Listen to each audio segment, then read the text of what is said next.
Hello friends, आपका स्वागत है स्टडी कैरियर चैनल। फ्रेंड्स, सबसे पहले मैं आपको थैंक यू कहना चाहूँगा कल के लिए इतना सपोर्ट करने के लिए। थैंक यू सो मच इतना सपोर्ट करने के लिए। प्लीज़ फ्रेंड इसी तरह साथ बना के रखिएगा और बिलीव मी, ट्रस्ट मी, मैं पूरा पढ़ाऊँगा यूपी। आपको यूपी में आने वाले कोई भी एग्जाम के लिए प्रॉब्लम नहीं होगी। यूपी स्पेशल के लिए इसके बाद मैं क्वेश्चन भी करवाऊँगा। बस इसी तरह सपोर्ट मी और प्लीज़ फ्रेंड्स सबको सब्सक्राइब करने के लिए। फ्रेंड्स आप देखते हो बस सब्सक्राइब नहीं करते हो, तो प्लीज़ सब्सक्राइब मेरी चैनल। फ्रेंड्स, आपको मैं आज नया टॉपिक चालू करूंगा जिसमें मैं आपको यूपी की नदियों के बारे में बताऊंगा। इसमें मैं गंगा का अपवाह तंत्र चालू करूंगा कि यूपी में गंगा नदी कहाँ से प्रवेश करती है। ठीक है फ्रेंड्स, तो और गंगा के बारे में और ज़्यादा जानने के लिए इंडियन ज्योग्राफी जब पढ़ाई जाएगी तब बताया जाएगा। अभी मैं आपको सिर्फ ये बताऊँगा कि यूपी में गंगा नदी कहाँ से प्रवेश करती है। तो फ्रेंड्स, कल की आपको बाउंड्री से तो ये पता ही चल चुका होगा कि बिजनौर कहाँ पड़ता है। फ्रेंड्स, सबसे पहले आप मेरी बात मानिएगा तो एक आप यूपी का मैप निकलवा के उसमें प्रैक्टिस करिएगा। जितना ज़्यादा प्रैक्टिस करेंगे ना फ्रेंड्स, उतने ज़्यादा। अभी यूपी पीसीएस में क्वेश्चन भी आया था नदियों के ऊपर 2020 में। अगर आपको मैप का नॉलेज नहीं है तो आप उस क्वेश्चन को हल नहीं कर सकते थे। तो इसीलिए मैं आपको इतना रिक्वेस्ट करूँगा कि आप प्लीज़ मैप लेके ज़्यादा से ज़्यादा प्रैक्टिस करिएगा प्लीज़। चलिए स्टार्ट करते हैं, ठीक है। तो फ्रेंड्स देखिए, ये है गंगा नदी, ये है गंगा नदी, ये गंगा नदी यहाँ बिजनौर से प्रवेश करती है। ये है बिजनौर। बिजनौर से अगर प्रवेश करने के बाद ये सीधा निकलती है, ये आपका मेरठ है। ये मेरठ के बाद अमरोहा है, संबलपुर है, ये बुलंदशहर है, ये अलीगढ़ है, ये बदायूं है, ये आपका कासगंज है, ये आपका फर्रुखाबाद है, ये कन्नौज है, ये शाहजहाँपुर है। इन सब की बाउंड्री बनाती हुई जाती है फ्रेंड। ये आपका हरदोई है, फिर ये कानपुर देहात, ये उन्नाव, इसके बाद ये फतेहपुर है, ये आपका रायबरेली है, ये आपका कासगंज है, ये कन्नौज है। इसके बाद ये प्रतापगढ़ है, कौशाम्बी है, ये प्रतापगढ़ है। प्रतापगढ़ के बाद ये इलाहाबाद है, इलाहाबाद के बाद फ्रेंड्स ये भदोई है। इसके बाद ये मिर्ज़ापुर है, ये मिर्ज़ापुर के बाद वाराणसी है, ये चंदौली है, गाजीपुर। इस तरह इधर से बलिया से निकल जाती है। तो फ्रेंड्स याद ये रखना है सबसे पहले।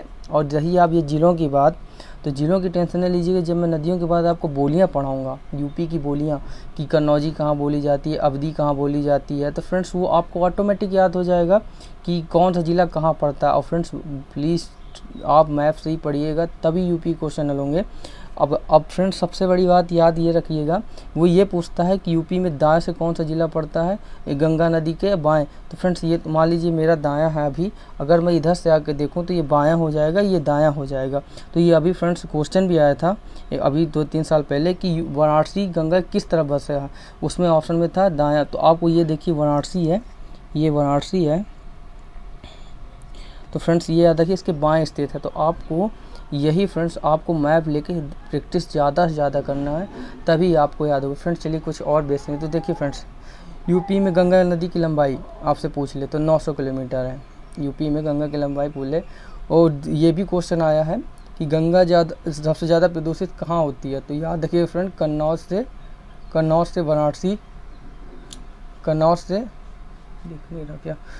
से वाराणसी के बीच में होती है। और सबसे ज़्यादा पॉइंट ये भी क्वेश्चन पूछा है कि गंगा में सर्वाधिक बीओडी तो जानते हैं, बीओडी बायोलॉजिकल ऑक्सीजन डिमांड। ये फ्रेंड्स इन्वायरमेंट में पढ़ाया जाता है बीओ के बारे में। जब जो समुद्र में पाए जाने वाले जीव होते हैं, जब उनको ऑक्सीजन कमी होती है तो उनकी बीओडी की मांग चालू हो जाती है। उसमें ये याद रखना है कि सबसे ज़्यादा बीओडी की मांग कानपुर से इलाहाबाद के बीच में पड़ती है। तो फ्रेंड इसके बाद आपको मैं थोड़ा सा इसकी नदियाँ बताता हूँ, कौन कौन नदियाँ छूती हैं इसमें। तो सबसे पहले फ्रेंड्स याद ये रखना है कि रामगंगा। अभी मैं ये आपको पूरा पढ़ाऊँगा इन नदियों के। मैं एक बार इधर की नदियों पढ़ाऊँगा, एक बार इधर की नदियों पढ़ाऊँगा। इसके अलावा आपको किसी के बारे में पढ़ना नहीं ज़रूरत है, इतनी ही नदियाँ आप पढ़ लीजिए, इससे बाहर कभी नहीं गया। इसके बाद मैं आपको क्वेश्चन भी दिखाऊँगा, 2020 में क्वेश्चन आया था और आते ही रहते हैं। तो चलिए फ्रेंड्स, इसके बाद ये रामगंगा नदी बिजनौर से प्रवेश करती है।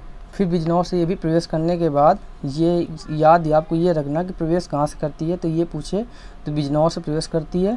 और इसके बाद ये मिलती कहाँ से है, तो कन्नौज से रामगंगा मिल जाती है गंगा से। फिर इसके बाद पूछे फ्रेंड्स, एक बदायूं बूढ़ी गंगा नदी है। बूढ़ी गंगा नदी जो है ये भी मिल जाती है इससे, बदायूं से। ठीक है फ्रेंड्स, इसके बाद आगे आए तो ये यमुना नदी है। मैं आपको यमुना नदी का अपवाह तंत्र पढ़ाऊँगा।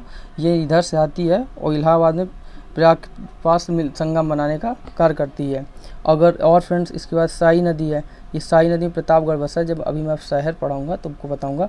याद ये रखना कि साई नदी अगर आपसे ये पूछ ले गंगा से कहाँ मिलती है, तो या आपको रखना बलिया में मिलती है जाके, बलिया। फिर इसके बाद सोन नदी के बारे में सब पढ़ाऊँगा फ्रेंड्स। अभी तो मैं सिर्फ बता रहा हूँ कि गंगा से मिलने नदी ये यहाँ से आती है एमपी से, और सोनभद्र से होते पटना के समीप गंगा से मिलती है। फ्रेंड्स ये याद रखना है कि वो ये पूछता है कि सोन नदी गंगा से किस तरफ से मिलती है, तो याद रखिए कि उत्तर की तरफ से मिलती है। ऑप्शन में होगा दक्षिण, साउथ, पूर्व, पश्चिम, उत्तर। तो ये उत्तर, क्योंकि फ्रेंड ये गंगा है, ये ऐसे जाती है तो उत्तर की तरफ होके मिलेगी ना ऐसे, तो उत्तर की तरफ मिलती है। फिर ये पूछता है घाघरा, ये यहाँ से घाघरा नदी आती है, ये घाघरा नदी आती है। इसके अभी मैं इसको मैं बताऊंगा आपको, तो अभी इसे बता रहा हूँ। तो घाघरा नदी, घाघरा छपरा पास गंगा से मिलती है। ये बिहार में निकल जाती है खीरी से प्रवेश करके, और ये गंगा से मिलती है। एक होती गंडक नदी यहाँ से जाने के बाद पटना के समीप गंगा से ये भी मिलती है। फ्रेंड्स तो ये तक गंगा का पॉय तंत्र आपको याद ये रखना है बस इनमें कि ये 3 टॉपिक याद रखना। गंगा ज़्यादा प्रदूषित कहाँ तो होती है, तो कन्नौज से वाराणसी से। गंगा में सर्दी बीओडी कहाँ मिलता है, कानपुर से इलाहाबाद में। यूपी में गंगा की लंबाई क्या है, तो 900 किलोमीटर। आपको याद ये भी रखना है कि कौन से दाएँ से पड़ता है, कौन से बाएँ से इधर के, दाएँ से इधर के। तो आपको ये पूरा याद होना चाहिए। जो मैं बोलियाँ पढ़ाऊँगा तो आप ये पूरे ज़िलों को भरिएगा, एक बार मैप लेकर प्रैक्टिस करिएगा, अब तभी आपको याद होगा। फ्रेंड्स कल मैं आपको यहाँ की नदियाँ बताऊँगा पूरी, और फिर इस परसों मैं आपको यहाँ की पूरी नदी बताऊँ। इसके अलावा किसी पढ़ने फिर मैं आपको क्वेश्चन भी हल करा दूँगा। आए यूपी की नदी तंत्र में कितने क्वेश्चन थे वो भी हल करा दूँगा इसके बाद संडे को। तो फ्रेंड्स कैसा लगा वीडियो, प्लीज़ फ्रेंड्स आप वीडियो देखते हो पर सब्सक्राइब नहीं करते हो, ना शेयर करते हो।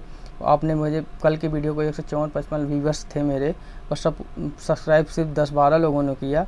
तो प्लीज़ फ्रेंड इतना करिए मेरे लिए कि सब्सक्राइब जरूर करिए प्लीज़, और शेयर करिए दोस्तों को। फ्रेंड्स अभी मैं नया हूँ, पर बिलीव रखिए फ्रेंड्स मैं अन्य यूट्यूबर की तरह नहीं हूँ कि आधा अधूरा पढ़ाऊँ और छोड़ दूँ। तो प्लीज़ फ्रेंड्स सबको सपोर्ट करिएगा, शेयर करिएगा, और कैसा लगा वीडियो ये बताइएगा। तो thank you so much friends. कोई भी गलती हो फ्रेंड्स, अभी नया स्टार्ट किया हूँ तो माफ़ करिएगा। अभी मुझे भी इतना नॉलेज नहीं है, पर मैं पढ़ाऊँगा पूरा, और जो भी गलती हो, जो भी कमी हो मेरे पढ़ाने में, तो प्लीज़ मुझे कमेंट करके ज़रूर बताइए। मैं उसको सुधारने की पूरी कोशिश करूँगा। तो thank you so much friends.